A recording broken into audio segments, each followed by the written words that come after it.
நீ நான் காதல் சீரியல்ல அபி கடன் வாங்கின துணிக்கடைக்காரரு வீட்டுக்கே வந்து கலாட்டா பண்ணி சட்டி புட்டி சாமானெல்லாம் தூக்கி போடுறாரு.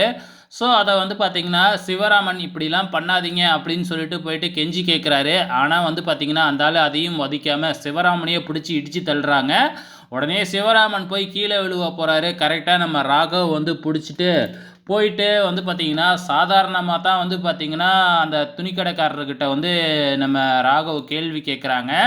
உடனே அந்த ஆள் இருந்துக்கிட்டு உன்னை எங்கேயோ பார்த்த மாதிரி இருக்கே அப்படின்னு யோசிச்சு பார்த்துட்டு, நீ தானே இந்த அபி கூட ஹோட்டல் ரூமில் இருந்த, வீடியோ கூட வெளியில் வந்துச்சுல்ல அப்படின்னு ஃபஸ்ட்டு வந்துச்சு இல்லைங்களா, அதை சொல்லி வந்து பார்த்தீங்கன்னா வெறுப்பேற்றுனது மட்டும் இல்லாமல் ராகவியே வந்து பார்த்தீங்கன்னா ஆளை விட்டு அடிக்க ஆரம்பிக்கிறாரு.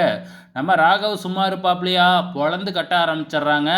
ஸோ ராகவோட சேர்ந்து வந்து பார்த்தீங்கன்னா நம்ம ஆகாஷும் சேர்ந்துக்கிட்டு அங்கே இருக்கிற ரவுடிங்களெல்லாம் அடித்து தும்சம் பண்ணுறாங்க.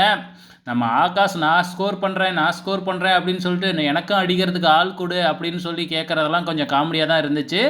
ஸோ ஃபைனலாக அடி பொலன்னு பொழந்துட்டாங்க.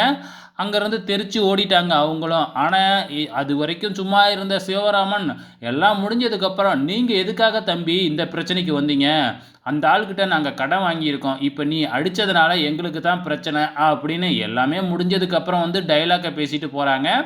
ஸோ இதுதான் நடக்கும் அப்படிங்கிறது நமக்கு நல்லாவே தெரியும். நம்ம ஹீரோ வந்து பார்த்திங்கன்னா தாத்தா கிட்ட பணத்தை கொடுத்து இதை கொண்டு போய் அவங்கக்கிட்ட கொடுக்க சொல்லுங்கள் அப்படின்னு சொல்லி அனுப்பி வைக்கிறாங்க.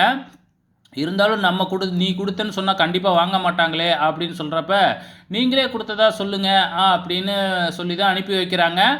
ஆனாலும் அவங்க வீட்டில் அதை கண்டுபிடிச்சிடுறாங்க. அது வந்து ராகவ் தான் கொடுத்துருப்பாப்ல அப்படிங்கிறத. ஸோ அதனால் பணத்தையும் வாங்கிக்கல.